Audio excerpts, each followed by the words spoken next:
Welcome to BAM It with John, Michael, and Mari, covering all things business, accounting, marketing, management, and IT. The place where businesses and entrepreneurs find the forest through the trees.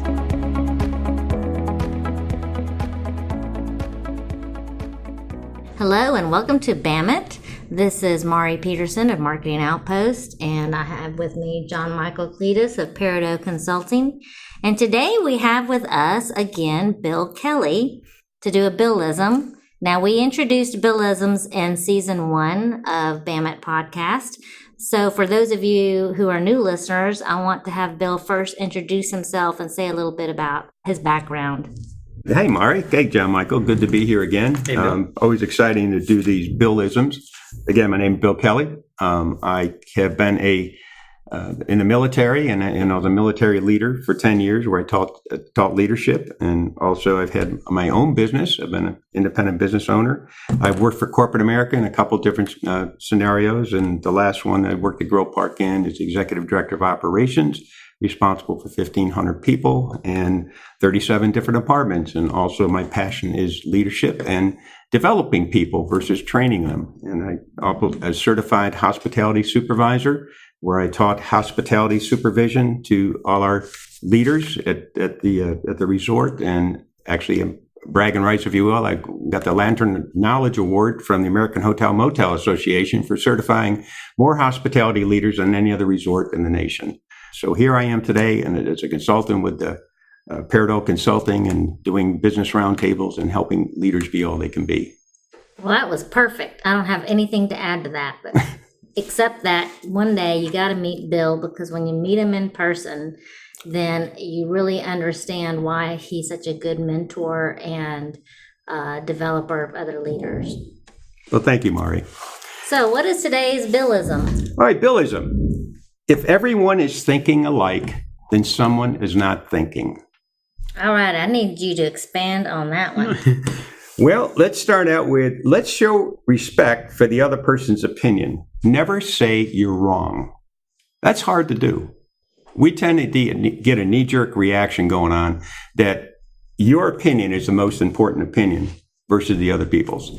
I think not to open up a can of worms on this subject, but I think if we could look at our politicians today, this has absolutely gotten out of hand. So again, I'll move forward and stay on point with leadership. But again, to me, I get so frustrated when I see people not respecting other people's opinions.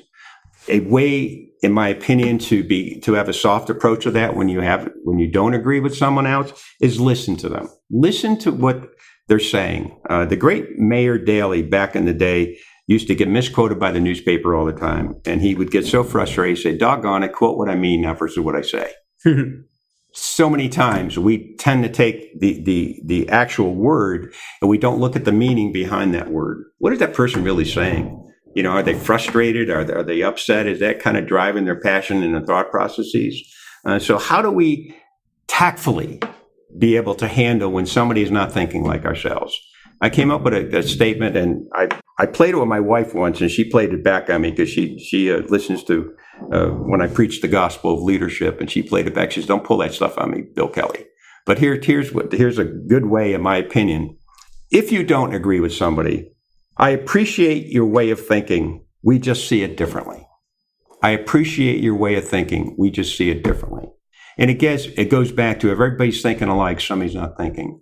I see so many leaders in life hiring people just like themselves versus hiring people that maybe don't think the way they are. Hiring people don't have the same skill set. You as a leader, if you got a great skill set in accounting and doing numbers, you don't necessarily need to have a strong accountant per se. Okay, but surround yourself with different types of people, different thought processes, different thinking. I said that makes great spaghetti sauce. You know, when you watch somebody making great spaghetti sauce, they throw different seasons in that complement each other. And so again, going back to where we started with this, is everyone is thinking alike, then somebody's not thinking. So embrace everybody's thought processes. And again, as a leader, you're having a meeting, get input from everybody sitting around the table, even though people are not talking.